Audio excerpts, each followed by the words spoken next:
Dr. Harold Weaver, we're in Paris. It's November 4th, 2013, and we're here to talk about your participation in FESMAN, which was the first World Festival of Negro Arts held in Dakar in 1966. So, in April of that year, you board a plane for Dakar to attend the festival. How old were you at the time? Let's see, I must have been about 32 at that point. And had you traveled to the African continent before then? I had actually traveled to the African continent several times before '66. I brought a group of teachers and students on behalf of the Experiment in International Living to Nigeria. We spent the summer living with families in the various geographical regions, getting to know pretty well some of the elite, both economic, political, as well as educational and media. The next time I was in Africa was in 1964 for the Non-Aligned Conference of leaders in Cairo, and I was a stringer for UPI at that particular major conference. And then finally in 1965, a year before Dakar, I was part of an ABC, American Broadcasting Company team of journalists to cover the Afro-Asian Summit. However, before the summit could occur, the president of Algeria, the host Ben Bella, was overthrown. And so the foreign ministers had already gathered, and so we had begun our work. But because of the overthrow of Ben Bella, the conference, the Afro-Asian Conference itself was canceled. So those were the three occasions in which I had been on the African continent prior to Dakar '66. And where at this point were you in your professional and your ideological and your spiritual itinerary? Well, I was really at the beginning of my career as a teacher in African studies. That spring I was an adjunct teaching African politics at Hunter College of the City University of New York.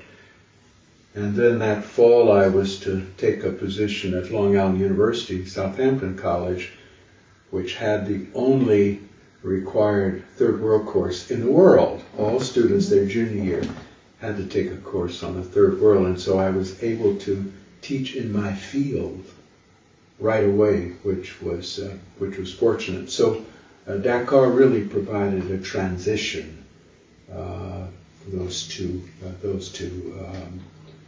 two positions. And now, given the fact that you had been clearly quite interested in the non-aligned movement, that you were going to cover the Afro-Asian Conference, clearly, politically, you were quite engaged at this point already. Yeah.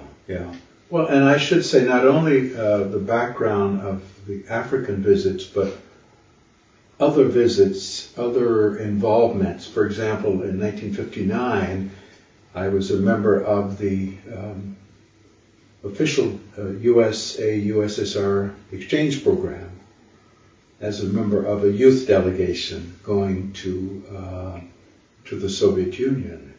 1961, I participated in a World Youth Forum in Moscow, which was sort of the forerunner of the Youth Festival in Helsinki.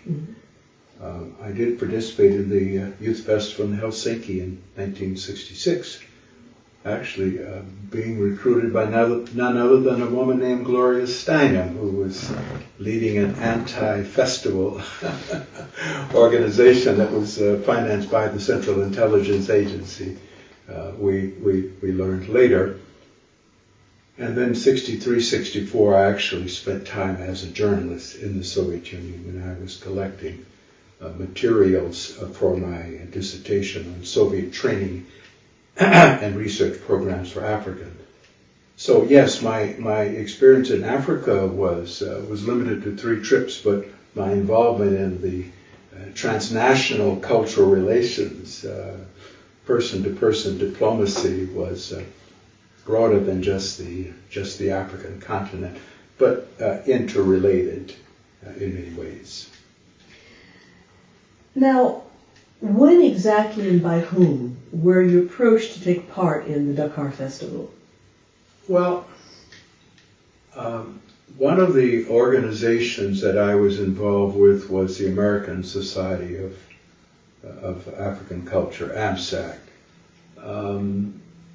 I was groping, since Nkrumah's visit to New York in March of '58, 1 year after Ghana's independence, I was really groping for my African roots, and I give Nkrumah credit for having helped me to develop that. So that one of the exciting things about being in New York in that particular time was the high level of consciousness about Africa. The United Nations was there, so you had a chance to interact with African delegates. I did some part-time work for the African American Institute, which we later found also had some CIA money coming in. We learned later.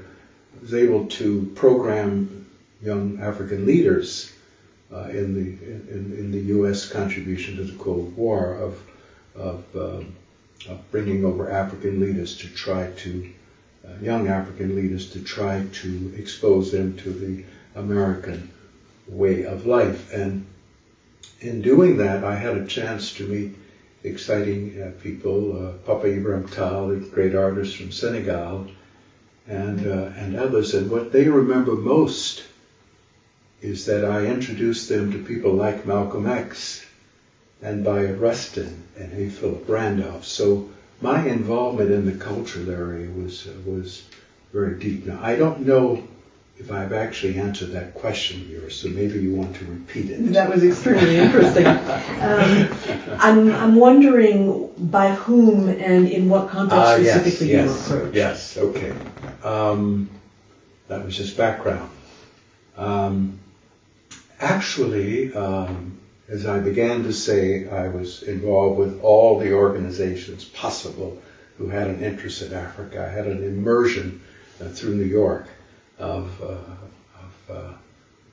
to African culture, and one of the most active was AMSAC, the American Society of African Culture. And as soon as it was announced that they were chartering a plane, I jumped on the bandwagon. So I was approached by no one. I did the approaching, and then when I learned the price, it was just too good to be true, because there was no way that one could travel to Africa, transportation, hotels, brand new hotel that Air France built, and for that kind of price. We didn't realize later where some of the money was coming from, but at that moment it was a great experience, and I was so excited about the possibility of being in Dakar at this festival, at this World Festival, celebrating black art for the first time. Now, how was the news of this festival received in the intellectual, the activist, the artistic circles that you were involved with at the time? Well, I think very positively, and I can't think of questions that were raised at that moment. And I even recruited some of my friends to go along to celebrate black culture. There might have been opposition, but I was not exposed to this. What we did know at the time was obviously this was a major Cold War effort. Remember that one of the reasons many of us feel that the Kennedy family and foundation was involved in the airlift of African students from Kenya in the 1960s was to woo the black vote. So it was obviously a continued effort by the Democratic Party to woo black intellectuals and ordinary black people to identify, for their administration to be identified as being associated with blacks. Remember when the first appointment that John F. Kennedy made was to appoint a white American, G. Menon Williams, the governor of Michigan, as Assistant Secretary for African Affairs. That was the first appointment in the 1960s by Kennedy. And again, it was aimed at the black vote, even though it was a white person who received that appointment. But it was a highly publicized phenomenon. So it was not surprising that the Democrats in power wanted to be identified with African culture, African American interaction. I think, though, we also have to realize that many events of that era were aimed at points in the Cold War. I mean, I think we have to realize that. There were other objects that we associated also with African culture and the airlift. That is the flight that took us over. And that was an effort by the U.S. government also to play down the influence and impact of an ideology of Malcolm X. But that was very secondary, in my opinion, to the primary objective of the Cold War battle with the Soviet Union. Can you talk a little bit more, nonetheless, about this goal, the secondary goal, of playing down the influence of Malcolm X? Well, it's an interesting question because I think black nationalism, subsequently black power, was a concern, but I think it was also a concern in addition to the U.S. government infiltrating left-wing white movements around the world, the socialists in various countries and the Congress of Cultural Freedom, etc. I think there were also efforts to infiltrate the black nationalist movement. And in fact, we have some evidence of that later, that when a Marxist at the McGill University organized the African Studies Association, there was an effort of some nationalists, black nationalists, to sabotage the conference, which was done very successfully. And I'm convinced that it was CIA people, that is, instigated by CIA folks to do that, under the banner of black nationalism, So that the Soviet Union and socialism were much more of a threat than the black nationalist movement in the eyes of the U.S. government. And this brings us back, the involvement of the CIA, this brings us back, of course, to the funding behind AMSAC. Now, several questions around this. Clearly, AMSAC wasn't what it claimed to be. What did it claim to be? What exactly did it claim to be? Yeah. That's one question. Then, how exactly did this covert funding function? Could you speak to that? So, as much as I know about it, I can. The American Society of African Culture sprang from, of course, the Society of African Culture in Paris, founded by Senghor and Damas and Alioune Diop, which also established the magazine Présence Africaine, which still exists. A little bit of history. In '56, they had a very important meeting in Paris that brought together black intellectuals from around the world, Frantz Fanon. The U.S. government tried to intercede to be sure that people like Paul Robeson and Du Bois, who were on the left, would not participate. Richard Wright, they did not want to participate. So AMSAC sent a delegation over of decent people, Horace Mann, John Davis, all of whom were later involved with AMSAC. John Davis was the president. He was one of the early pioneers desegregating northern universities by black professors who had been teaching historically black institutions in the South and in the North, like Lincoln University, where both Nkrumah and Ezekwe had attended, but this is where John Davis was recruited from. I think they had a deep interest in African culture, and they were all respected by Africans. But there was also the element of allowing themselves to be used in the Cold War. 56 conference that I mentioned in Paris, their attempts to make sure that Du Bois and Robeson and Richard Wright were not representing the U.S. So there was that negative aspect, but I think they did positive. I know when I came back from the Soviet Union in '59, I was invited to give a lecture to that group, and I told them shared with them my responses, my interpretation of that of my first time in the Soviet Union. So I think, and they were very much involved in the American Negro Leadership Conference on Africa.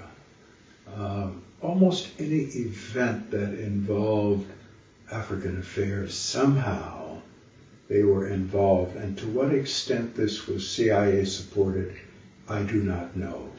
But the American Committee on Africa,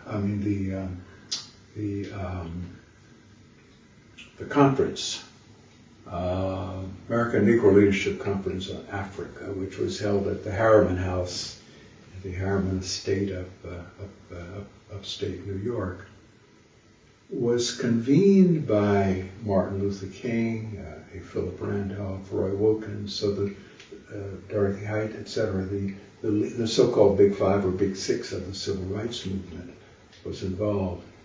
Now, the bottom line of that, I'm really to this day not sure. I participated, I was invited to participate, and I remember being a part of a group on Angola, which was chaired by Sam Pierce. Now, Sam Pierce was a Rockefeller Republican, who was a judge, and who later became, in the Reagan administration, the Secretary of Housing and Urban Affairs, I think is what they called it at that moment. And I remember after the conference, his inviting me for lunch, knowing that I had a deep interest and some knowledge of Africa, and asked me if I would be willing to take a very dangerous mission to Africa. To this day, I have no idea because there was no follow-up. I indicated, let's explore it. So I'm still not sure, but the fact that he was leading the group on Angola leads me to believe there was obviously some Cold War petroleum or whatever political intrigue involved. I wish I to this day knew what it was all about, but he's no longer around, and I have no way of getting the information. The point I'm making is that AMSAC was involved in some very interesting kinds of and intriguing things, both positive and less positive. Now, did you become aware of the fact that the AMSAC flight, at least, to Dakar, had been funded by the CIA and that there was generally CIA funding for AMSAC? Did you discover this in the very well-known Ramparts report of 1967, or did you become aware of it before? I was not aware of it before.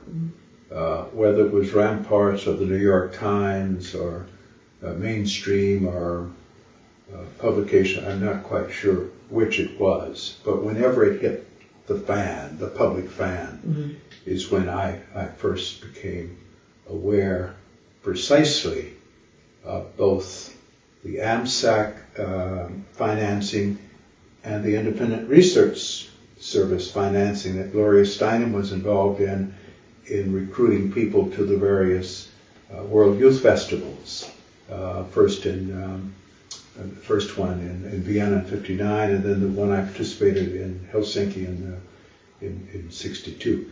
And of course, we learned then about the CIA funding of a number of left-wing white European organizations, as well as Latin American organizations involved with youth. And I know that one part of the African American Institute, where I had done some work earlier in terms of programming State Department visitors, future leaders, that there was some financing there. I remember a guy named Frank Farrow who had close ties with a number of the Latin American organizations, non-African Latin American, that were alleged to be funded by the CIA. I mean, the CIA was very shrewd in this, very, very shrewd in making it appear non-governmental and not giving money to right-wing organizations, but to left-wing organizations that were anti-Soviet, anti-communist, so-called socialist organizations. Now, what was your reaction, and what was the reaction more broadly, again in the intellectual, artistic, political circles that you were moving in, when this hit the fan? Yeah. Well, what I remember was, we were disappointed, but not surprised. I don't remember a big uproar. I remember when I gave a lecture in Harlem, relations between Africans and African Americans, and talked about AMSAC and my disappointment. I know the AMSAC people who were in the audience were very disappointed. But I don't recall, frankly, and I have to go back and look at the media, look at the magazine and newspaper reports of those days, but I don't recall much of an uproar. And even now, when I talk with people who were very much involved with Africa and who might have gone, who might have been involved with AMSAC, I don't sense much of an outrage, because people were able to do things that they would not otherwise been able to do if they had not been subsidized by the Central Intelligence Agency. So I think that I'm accurate in that perception, because when I bring it up to people these days, maybe they're embarrassed that they were involved, even though they don't admit to being involved. Maybe it's embarrassment. Maybe it's a feeling that they didn't do anything wrong. I know that in the case of our subsidized trip to AMSAC, to the festival in Dakar, none of us were asked to turn in reports. But I do know that when I went to Helsinki, all of us were asked to turn in reports of people we had contacts with, and I just simply refused to do so. That was the first inkling, after it was over, first inkling that I had that something was strange. Something was strange. And it obviously was a part of the intelligence. I don't know if the people I recruited them myself to go, or told them about it and let them follow through, whether they turned in reports or not. But that was one of the prerequisites that I did not participate in. Now, so your general feeling is that this funding by the CIA did not have a particularly deleterious effect on the civil rights movement, on the Black Power movement. Well, I think that broad question, I mean, if we take a look at, let's say, Paul Robeson, the way he was destabilized by basically a totalitarian system. And you had the House Un-American Activities calling him to testify. You had the U.S. State Department taking his passport away between 50 and 58. And then you finally had the Supreme Court in 1958 saying that he could not have his passport taken away for political reasons. And this, of course, changed the whole ballgame. So that the impact that it would have had on the civil rights movement, was probably significant in the sense that a person like Thurgood Marshall, unfortunately, who later became a Supreme Court justice, who was given credit for winning the school desegregation battles, was apparently supplying information about people like W.B. Du Bois and others to the U.S. government. So I think it was really a totalitarian system operating, and it must have had some impact on the civil rights movement. For example, if we go back to Paul Robeson, we know that the U.S. government, it wasn't necessarily, I don't think we need to separate the State Department, the CIA from the U.S. government. We have to look at it as a whole. There was the State Department called a meeting, I don't remember all the details now, it's in the FBI papers on Robeson, to see what they could do to ensure that he had little impact on the thinking of Africans and African Americans. This was in the late 50s now.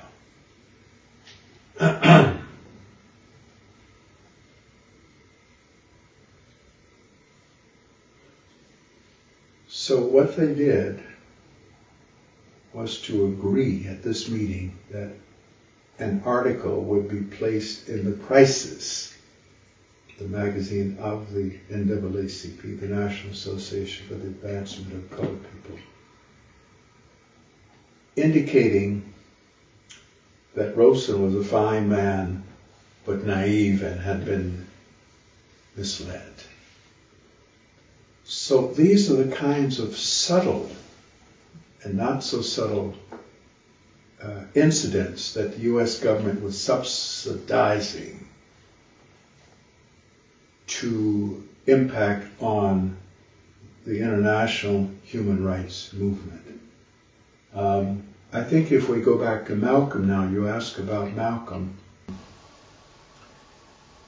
And the important thing that I didn't mention earlier is that if we look at the case of Du Bois, if we look at the case of Paul Robeson, if we look at the case of Malcolm X, if we look at the case of Stokely Carmichael, we find that whenever a black leader or spokesperson internationalized the black civil rights movement, which Malcolm and Du Bois called the human rights movement, so they could take it to the United Nations. Whenever that was internationalized, whenever they were destabilized in some way, Du Bois was jailed. Malcolm was assassinated. Robeson had his passport taken away. Martin Luther King was assassinated, associating the civil rights movement with Vietnam. So this was a major concern, and I think it related to the whole Cold War situation. So no, the U.S. government had a major impact on destabilizing the movement, whether it was the FBI calling King's wife and saying your husband is having a relationship with X, Y, and Z. It was a vicious period. And McCarthyism was not over. McCarthyism extends to this day from the 40s, in my opinion. There are different ways. And anyway, that's a partial answer to your question, perhaps a broader way than a broader response than we had intended. Oh, thank you very much. I couldn't agree more. Let's go back for a second to this AMSAC plane. Where did it leave from? From New York. Now, prior to the plane leaving, had there been conversations, exchanges, phone calls between the people who were going to be going to Dakar? That I cannot answer. I can only say that in my case, the only people with whom I had contact were the people whom I suggested should become a part of taking this inexpensive trip to Dakar. And these were artists, writers? Well, on my flight, there were many people whom I did not know personally, but had heard about. I mean, you had Harlem grassroots leaders like Queen Mother Moore on the flight, and a friend of mine from childhood from LA whom I had not seen in decades. So you had a really cross-section on the flight itself. On the flight, but that was just a small number of people on the flight itself of the total number of African Americans who went on the trip. I knew a few people on the flight. Once you got there, then you had people whom I used to see often in Harlem, Langston Hughes, for example. Duke Ellington's orchestra gave a fantastic concert on the American ambassador's in the American ambassador's front yard. Greaves and his crew who were shooting the film. Obviously, and the Alvin Ailey group.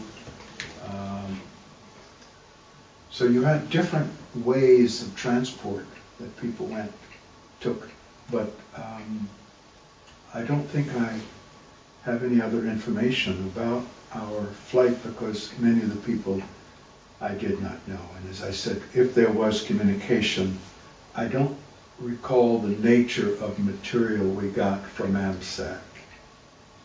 It'd be interesting now to go back and look at some of that. But I frankly don't recall to what extent.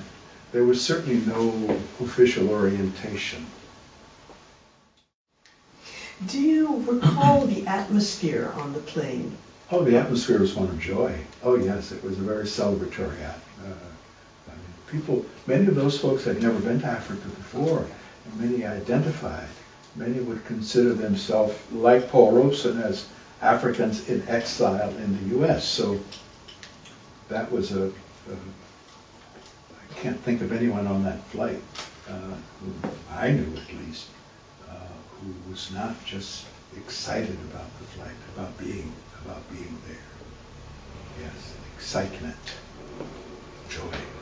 And Pleasure. how was the AMSAC delegation received when it arrived at the airport in Dakar?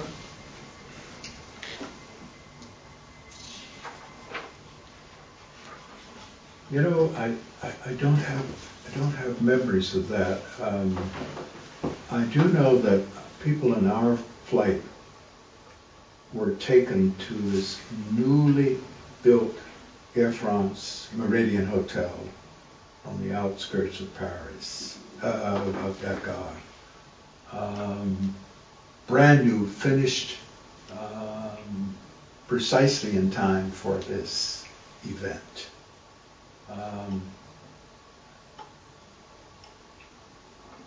But in terms of any kind of official welcome, I just don't recall that.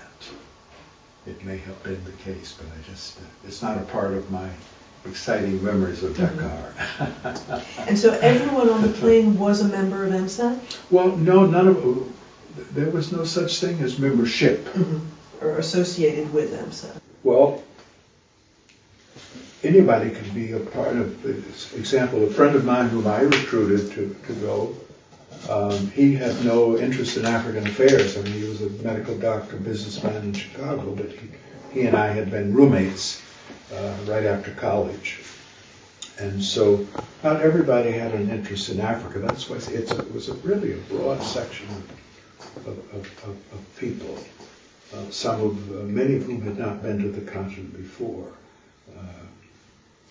So no, my recollection, AMSAC was not a membership organization. I don't remember taking out any membership. I mean, if it was, I don't remember taking out any membership. There were 5 or 6 members of AMSAC and on the staff there, but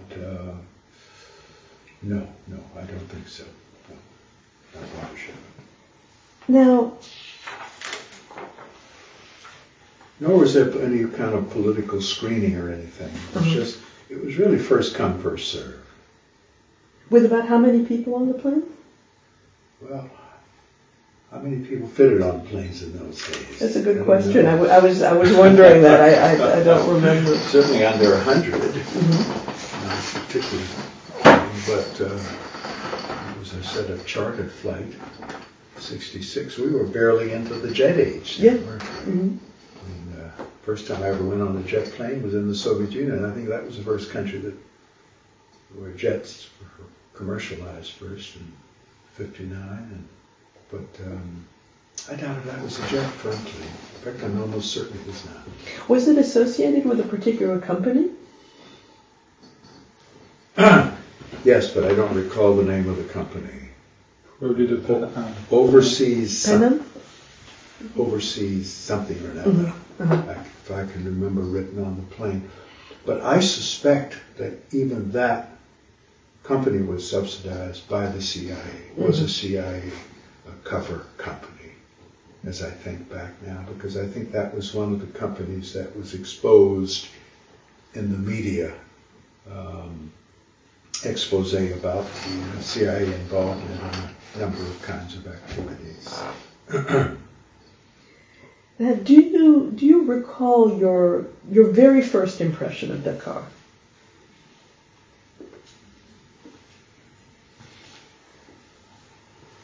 I have so many impressions of Dakar over the years. One that I vividly recall was simply landing with the cool ocean breeze.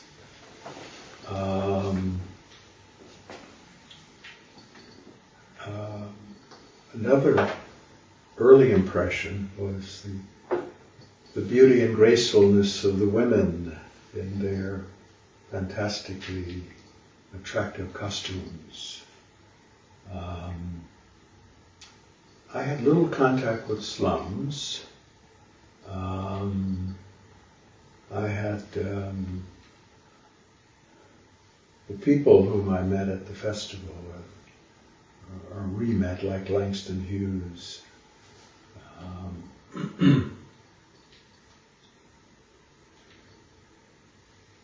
It was more, I think, people-oriented impressions that that I have, seeing books from Paris, from Présence again. Those were exciting. Leon Damas was the name I was trying to think of. Seeing him sitting, I can still see him sitting on the porch downtown Dakar. So those were some of the first images that I recall. Obviously, there were other exciting images later to be seen, including a fantastic Ethiopian theater group that performed there, and being introduced to African film for the first time with the premiere of La Noire, the film, first feature film by Ousmane Sembène. The music of the orchestra of Ellington. So these are many impressions I have. Precisely the first one, it's hard to accept the airport and the weather and the cool breeze and the feeling of the ocean and the desire at the time to say, this is where I will be retiring. You would go on after that, of course, to have one of the very first, if not the first major interview in 1972 of Sembène in the United States. Did you meet Sembène in Dakar? I don't remember meeting Sembène in Dakar. As a matter of fact, I know I didn't. In fact, the first time I met Sembène was when I met him at the airport in New York when he arrived in 1970. I had never seen him before, and he was traveling with Carrie Moore, who later became Carrie Moore Sembène. She did her PhD dissertation on Sembène at Indiana University.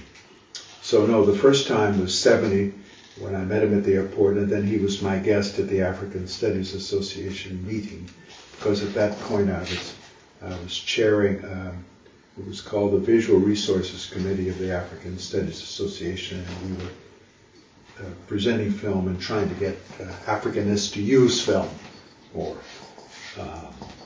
This would have been in Philadelphia in 1970, but I met him at what was then now the JFK airport. I forgot what it's called. What it was called then. Yeah, I forget what it was called as well, but it was not JFK. Yeah. So no, I did not meet him at that particular street. He was obviously there at this Sorrento Theater, and it was a very celebratory occasion. I had not begun to use film about Africa then. I began the following fall, so I have no idea whether unconsciously or subconsciously or consciously this impacted on my later amour with African film, but it was certainly an important occasion for the Senegalese and for people at the festival. And you were, of course, the first person ever to give a course on African film in the United States. Apparently. And I imagine that Sembène was a key figure. And Guy Bell says I'm the first in the world, but I don't know whether that's true or not. I suspect it is. Yeah, but it was certainly the first in the U.S., so far as I know. I'm glad you are helping me to recall, because those events that I mentioned to you and others that I've not mentioned, I really need to get back and get up to snuff on and do some writing on in terms of my own experiences and reactions and interactions and what have you. So it's a joy to have this. The timing is good because I'm trying to design how I'm going to work on the memoirs.